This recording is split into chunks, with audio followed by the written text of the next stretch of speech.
Tere, mina olen Peeter, te vaatate videobloogi Näeme õues. Täna lähen uudistama Veskimetsa loodusrada. See asub Tallinna loomaaia territooriumil. Siin on näha mõned linnupuurid, et siis kui nende juurest tulla, suundungi loodusraja juurde.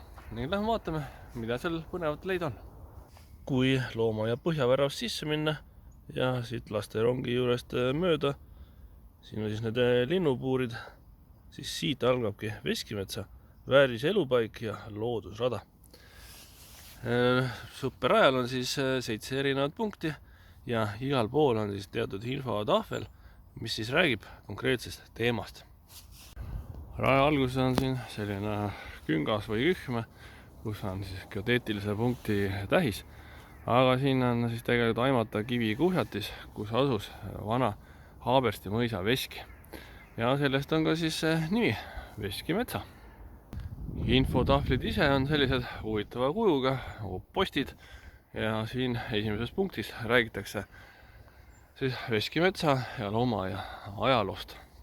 Veskimetsa kivikülv, see on näha, et metsa all on väga palju kive ja on ka 7 suuremat rändrahnu ja siin on ka pissike kaart, et otsi metsast need ülesse. Üks on siin kohe samas juures ja siin on ka nende pildid. Soovitangi metsa just külastada luvevabal ajal ning kui puud on veel raagus, siis on ilusasti neid rohelisi mütsikesi siin metsa all näha.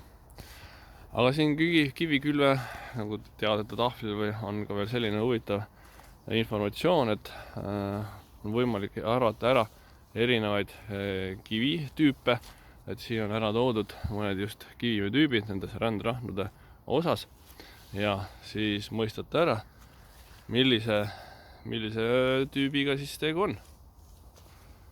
Et on lõigatud need kivid.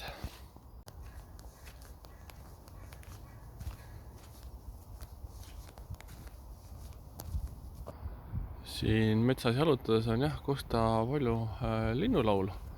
Ja infotahvel ütleb, et siin metsas peale tihaste ja must kärbsenäpi pesitsevad veel puukoristaja ja aedlepalind.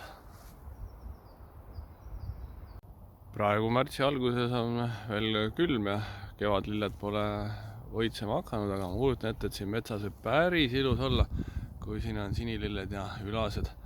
Ehk siis see pilt võibki veel palju ilusam olla. Siin metsas pargistamisega ei tegeleta, et puud kukuvad, siis sinna nad jäävad. Näha mõned maha langenud puud. Sellega antakse võimalus puidulagundajatele, seentele, putukatele, bakteritele. Ka nemad tahavad süüa saada. Siin on mõned metskitsed ka. Kui ma nüüd natuke kaadrisse saaks. Jooksid siin metsa all. Siin on korralik suur tamm ja selle juures on ka pisikene infotahvel, kus on kirjas, et tehti mõõdistamist. Aastarõngad võeti 1,3 meetri kõrguselt ning uuring ütleb, et 2018. aastal oli tamm circa 140 aastane. Ja ütleb, et see võib veel kasvada mitu sajandit. Loodetavasti saab siis ikka kasvada veel mitu sajandit. Nii, hakkan raja lõppu jõudma. Jah, tegu on lühikese rajaga, võib-olla ei ole isegi kilomeetrit seda. Aga kindlasti soovitan.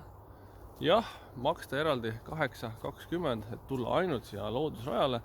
Võib-olla on see tõesti palju, aga praegu ma ei näinud ühtegi inimest, nii et kui tahta tulla Tallinnas jalutama rahulikult mõnusas metsas, siis kindlasti soovitan. Ja kindlasti võib siin väga ilus olla kevadel, kui on sinililled ja ülased ka väljas. Minu poolt aga praegu kõik ja näeme õues. Metskitse ei saanud pildile, aga näed, külge sain.